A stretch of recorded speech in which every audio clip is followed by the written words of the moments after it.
जय श्री राधे कृष्ण। आप सभी का हमारे YouTube चैनल पे बहुत बहुत स्वागत है। आइए आज जानते हैं वर्ष 2022 फाल्गुन माह कृष्ण पक्ष में पड़ने वाली एकादशी के शुभ मुहूर्त के बारे में, पूजन विधि के बारे में, एकादशी व्रत का पारण किस चीज से करे और व्रत किस दिन रखे। तो आइए जानेंगे इन सबों के बारे में। फाल्गुन माह के कृष्ण पक्ष में पड़ने वाली एकादशी को विजया एकादशी के नाम से जाना जाता है। जिस प्रकार से इस एकादशी का नाम है, उसी प्रकार से यह फल को प्रदान करने वाला है। जो भी सच्ची श्रद्धा के साथ, नियम और निष्ठा के साथ फाल्गुन मास कृष्ण पक्ष की एकादशी विजया एकादशी का व्रत करते हैं, कथा श्रवण करते हैं, भगवान श्री हरि विष्णु की कृपा से उनके सभी कार्यों में विजय की प्राप्ति होती है और यह सभी प्रकार के सामर्थ्य को प्रदान करने वाला है। विजया एकादशी का व्रत वक्तालभ्य मुनि के कहे अनुसार भगवान श्री राम ने किया था, जिस कारण वह लंका पर विजय प्राप्त कर पाए और रावण का संहार कर पाए। यह सभी प्रकार के सुख समृद्धि को प्रदान करने वाला, सभी प्रकार के पापों को नष्ट करने वाला और अंत समय में मोक्ष को प्रदान करने वाला है। हर वर्ष में 24 एकादशी का व्रत होता है। वहीं पे अगर अधिक मास या मलेमास होता है तो 2/26 एकादशी का व्रत होता है। एक महीने में 2 एकादशी का व्रत होता है, एक तो कृष्ण पक्ष में, दूसरा शुक्ल पक्ष में, और हर एकादशी व्रत का अपना अपना विशेष महत्व होता है। इसी प्रकार से फाल्गुन माह के कृष्ण पक्ष की एकादशी का एक अपना विशेष महत्व है। इस दिन पूरे विधि विधान के साथ, नियम और निष्ठा के साथ भगवान श्री हरि विष्णु माता लक्ष्मी का पूजन करना चाहिए। इससे अनंत गुना पुण्य फलों की प्राप्ति होती है तथा सभी कार्यों में विजय की प्राप्ति होती है। जो भी जातक एकादशी का व्रत करते हैं, उन्हें दशमी के दिन से ही इस व्रत के नियमों का पालन करना चाहिए। दशमी के दिन एक समय शुद्ध और सात्विक आहार ग्रहण करनी चाहिए। दशमी के दिन से ही मांस, मदिरा, लहसुन, प्याज आदि का बिल्कुल भी प्रयोग नहीं करना चाहिए। इन चीजों का त्याग कर देना चाहिए। शुद्ध और सात्विक आहार ग्रहण करना चाहिए। एकादशी यह 3 दिनों तक चलने वाला व्रत होता है। दशमी के दिन से लेकर के एकादशी और द्वादशी के दिन भी शुद्ध और सात्विकता का पालन करना चाहिए। ब्रह्मचर्य का पालन करना चाहिए। व्रत के दौरान किसी के ऊपर क्रोध नहीं करना चाहिए। संयम बनाए रखते हुए इस व्रत को करना चाहिए। महिलाओं का सदा ही सम्मान करना चाहिए। महिलाओं का कभी भी अपमान नहीं करना चाहिए। जहाँ पर महिलाओं का अपमान होता है, वहाँ से माता स्त्री लक्ष्मी रुष्ट होकर चली जाती है। इसलिए कभी भी महिलाओं का अपमान नहीं करना चाहिए। सदा ही धर्म कर्म का आचरण करना चाहिए। इससे भगवत कृपा की प्राप्ति होती है। दशमी के दिन एक समय शुद्ध और सात्विक आहार ग्रहण करना चाहिए। भगवान नाम का स्मरण करते हुए, ब्रह्मचर्य का पालन करते हुए सोना चाहिए और एकादशी तिथि के दिन सुबह ब्रह्म मुहूर्त में उठ करके नित्य क्रियाओं से निवृत्त हो करके गंगा नदी में स्नान करना चाहिए। अगर गंगा नदी में स्नान ना कर पाए तो घर के नहाने के जल में थोड़ा सा गंगा जल मिला करके स्नान करना चाहिए। शुद्ध वस्त्र धारण करना चाहिए और फिर सबसे पहले भगवान सूर्य देव को अर्घ्य प्रदान करना चाहिए। भगवान सूर्य देव पृथ्वी पे साक्षात देवता रूप में माने जाते हैं। इनसे सभी जीव जंतु, वनस्पति आदि भगवान सूर्य देव से ऊर्जा प्राप्त करते हैं। भगवान सूर्य देव को अर्घ्य देने के बाद उसके बाद फिर व्रत का संकल्प लेना चाहिए। भगवान श्री हरि विष्णु से प्रार्थना करनी चाहिए कि हे भगवान विष्णु, आज मैं आपके विजया एकादशी का व्रत करने जा रहा हूँ या करने जा रही हूँ। इस प्रकार से भगवान से प्रार्थना करनी चाहिए। आपके मन में जो भी इच्छा हो, जो भी कामना हो, वह प्रभु से कहनी चाहिए और दिन भर उपवास रहते हुए इस व्रत को करना चाहिए। अगर उपवास न रह पाए तो एक समय फलाहार ग्रहण करना चाहिए और पूरे विधि विधान के साथ सुबह और शाम के वक्त भगवान का पूजन करना चाहिए। रात्रि में एकादशी के व्रत में जागरण करना बड़ा ही पुण्यदायक माना जाता है। जहाँ तक हो सके जागरण करना चाहिए और अगले दिन जाकर के फिर समय के अनुसार व्रत का पारण करना चाहिए। तो आइए सबसे पहले जानते हैं फाल्गुन कृष्ण पक्ष की एकादशी का व्रत कब किया जाएगा। इस बार एकादशी का व्रत जो कि 26 और 27 फरवरी 2022 2 दिन इस व्रत को रखा जाएगा। अलग अलग पंचांगों के अनुसार 2 दिनों तक इस व्रत को रखा जाएगा।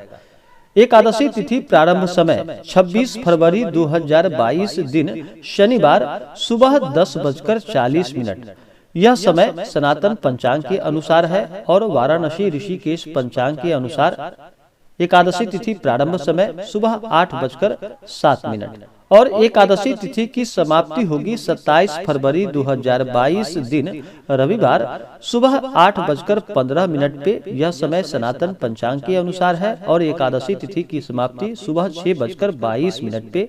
यह समय ऋषिकेश वाराणसी पंचांग के अनुसार है। इस बार 26 फरवरी 2022 जो कि एकादशी का व्रत है, यह स्मार्त व्रत है, 10वीं युक्त व्रत है। जो भी 10वीं युक्त व्रत करते होंगे वो 26 फरवरी 2022 को व्रत करेंगे और द्वादशी युक्त व्रत जो कि 27 फरवरी 2022 दिन रविवार को किया जाएगा।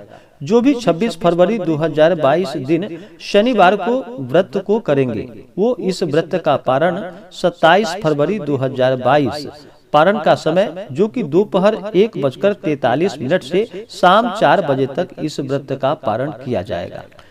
इस बार विजया एकादशी व्रत का पारण जो कि गोदधन्या पारणम यानी कि गाय के दही से इस व्रत का पारण किया जाएगा। और जो भी 27 फरवरी 2022 दिन रविवार को व्रत को रखेंगे वह इस व्रत का पारण जो कि 28 फरवरी 2022 दिन सोमवार सुबह 6:49 से सुबह 9:04 तक इस व्रत का पारण करेंगे। इस बार विजया एकादशी व्रत का पारण जो कि गोदधन्या पारणम यानी कि गौ दही से इस व्रत का पारण किया जाएगा। इस दिन पूरे विधि विधान के साथ पंचोपचार या खोटोपचार पूजन विधि के द्वारा भगवान श्री हरि विष्णु का पूजन करना चाहिए। इस दिन पूजन के लिए एक अच्छा सा जगह ले, उस जगह को अच्छे से पवित्र करके वहाँ पे एक चौकी लगा करके चौकी पे पीला वस्त्र बिछाए और वहाँ पर भगवान विष्णु माता लक्ष्मी का फोटो या प्रतिमा रख करके उनका पूरे विधि विधान के साथ पूजन करें। इस दिन कलश बिठाना चाहिए विशेष प्रकार से, यह लाभकारी होता है। आपको चाहे तो ताम्र कलश, मिट्टी का कलश, सोने का कलश या चांदी का कलश आप अपने सामर्थ्य के अनुसार कलश बिठाएं। कलश के नीचे सप्त धान्य रखे, सप्त धान्य अगर ना हो तो कम से कम गेहूं रखे या चावल रखे। उसके बाद फिर पूरे विधि विधान के साथ पूजन करना चाहिए। किसी भी प्रकार के व्रत में या पूजन में सबसे पहले भगवान गणेश का पूजन करें। भगवान गणेश का पूजन करने के बाद उसके बाद फिर कलश देवता का पूजन करना चाहिए, वरुण आवाहित देवता का ध्यान करना चाहिए। उसके बाद फिर अगर दिन में पूजन करते हो तो दिन में सूर्यादि पंचदेवता का पूजन करना चाहिए, रात्रि में गणपत्यादि पंचदेवता का पूजन करना चाहिए, नवग्रह इंद्रादि 10 दिक्पाल देवता का पूजन करना चाहिए, भगवान शिव माता पार्वती का पूजन करना चाहिए। उसके बाद फिर भगवान श्री हरि विष्णु और माता लक्ष्मी का पूरे विधि विधान के साथ पूजन करना चाहिए। भगवान विष्णु का इस दिन जल से अभिषेक करें, जहाँ तक हो सके दूध, दही, शहद, घी और शक्कर ये अलग अलग भी भगवान को आप स्नान करा सकते हैं या पंचामृत बना करके भगवान विष्णु का अभिषेक करें। उसके बाद फिर उनके ऊपर शुद्ध गंगा जल चढ़ाए। उसके बाद भगवान विष्णु को पीला वस्त्र अर्पित करे। उसके बाद भगवान को यज्ञोपवीत अर्पित करे। भगवान विष्णु के ऊपर अक्षत नहीं चढ़ाया जाता है तो इस बात का ध्यान रखें। अक्षत के जगह भगवान विष्णु को तिल चढ़ाएं, उन्हें जौ चढ़ाएं। भगवान विष्णु को तुलसी दल अति प्रिय है तो उन्हें तुलसी दल अवश्य चढ़ाएं। तुलसी का पत्र जो कि एकादशी तिथि के दिन नहीं तोड़नी चाहिए, तो एकादशी से एक दिन पहले ही आप तुलसी का पत्र तोड़कर रख ले। उसके बाद भगवान के पूजन में प्रयोग करें। भगवान श्री हरि विष्णु के पूजन में तुलसी दल उनके ऊपर चढ़ाया भी जाता है और नैवेद्य का भोग लगाते समय भी तुलसी दल रख करके भोग लगाना चाहिए। उसके बाद भगवान को चंदन, पुष्पों की माला अर्पित करें। कमल का पुष्प अगर मिल जाए तो कमल का पुष्प भगवान श्री हरि विष्णु को अर्पित करें तो बड़ा ही लाभकारी होता है। उसके बाद फिर धूप और दीप दिखाएं। अनेक प्रकार का नैवेद्य अपने श्रद्धा और सामर्थ्य के अनुसार भगवान विष्णु को अर्पित करें। ऋतुफल आदि अर्पित करें। माखन मिश्री का भगवान को भोग लगाएं। जहाँ तक हो सके आप अपने सामर्थ्य के अनुसार भगवान को जितने भी प्रकार के मिष्ठान हो, दूध से बने हुए मिठाई का भगवान को भोग लगाना चाहिए।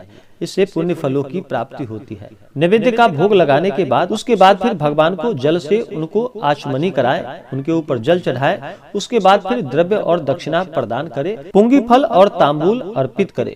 पुंगी फल, सुपारी को पुंगी फल कहा जाता है। तांबूल यानी कि पान पत्र, उसके साथ लौंग इलायची रख करके भगवान को चढ़ाए। इससे शत्रुओं पर विजय की प्राप्ति होती है। इसी प्रकार से माता लक्ष्मी का पूजन करे। माता लक्ष्मी का जल से अभिषेक करे, उनके ऊपर पंचामृत चढ़ाए, शुद्ध गंगा जल चढ़ाए, माता को लाल वस्त्र अर्पित करे। उसके बाद श्रृंगार की वस्तुएं माता लक्ष्मी को अर्पित करे। उसके बाद अक्षत, चंदन, पुष्पों की माला माता लक्ष्मी को अर्पित करे। महिलाएं माता लक्ष्मी को सिंदूर चढ़ाए और पुरुष माता लक्ष्मी को चंदन अर्पित करे। उसके बाद पुष्पों की माला अर्पित करे। फिर धूप और दीप दिखाएं।